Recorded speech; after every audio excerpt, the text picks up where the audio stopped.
Assalamualaikum warahmatullahi wabarakatuh. Saya Novidatul Hamadani dari kelas MBS 1E akan melaksanakan ujian tengah semester ganjil mata kuliah studi Al-Quran Hadis. Soal nomor 1, apa urgensi mempelajari studi Quran Hadis? Yang pertama, untuk memahami kandungan Al-Quran. Yang kedua, untuk mengetahui metode yang digunakan para mufasir dalam menafsirkan Al-Quran. Yang ketiga, untuk memahami persyaratan dalam menafsirkan Al-Quran. Bila kita tidak memahami tentang studi Quran Hadis, kita akan salah dalam menafsirkan dan memahami kandungan dalam Al-Quran. Soal yang kedua, mengapa Al-Quran dinamakan mukjizat?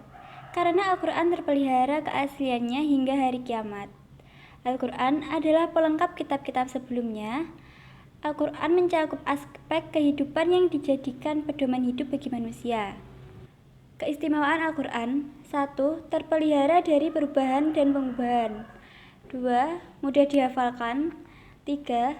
Mendatangkan ketenangan dan rahmat bagi yang membacanya. 4. Sebagai obat dari penyakit hati seperti iri dan dengki. Soal yang ketiga, mengapa terjadi perbedaan pendapat dalam penafsiran dan bagaimana seharusnya sikap kita terhadap perbedaan tersebut? Perbedaan pendapat dalam penafsiran Al-Quran disebabkan oleh Al-Quran itu sendiri, karena kata yang terdapat di dalam Al-Quran dapat mengandung beberapa makna. Bisa juga mengandung makna hakiki dan metafora. Sikap kita tidak saling menyalahkan atau memaksakan kebenaran salah satu pihak, karena masing-masing pihak tentu memiliki landasan yang diyakininya sebagai kebenaran.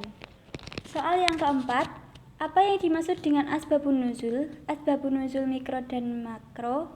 Berikan contohnya. Asbabun nuzul adalah ilmu Al-Quran yang mempelajari tentang sebab-sebab turunnya Al-Quran. Asbabun nuzul mikro adalah asbabun nuzul yang sering ditemukan dalam khasanah ilmu tafsir tradisional. Sedangkan asbabun nuzul makro adalah asbabun nuzul yang menerangkan latar belakang dan juga kondisi historis yang melatar belakangi turunnya suatu surat.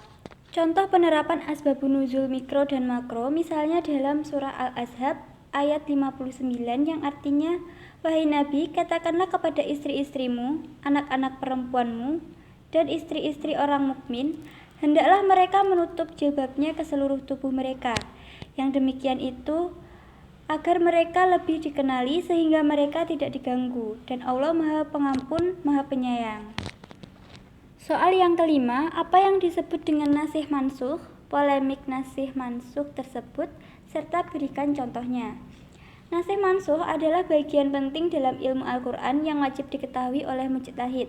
Nasih sendiri berarti hukum syara yang menghapuskan atau mengubah hukum syara yang terdahulu dan menggantinya dengan ketentuan hukum yang baru yang di bawahnya.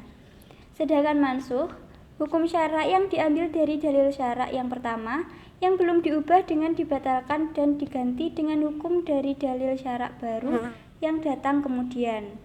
Polemik nasih dan mansukh, yaitu mereka yang menerima dan menolak nas berpolemik tentang apakah ayat-ayat Al-Quran bisa dinas dengan selain Al-Quran.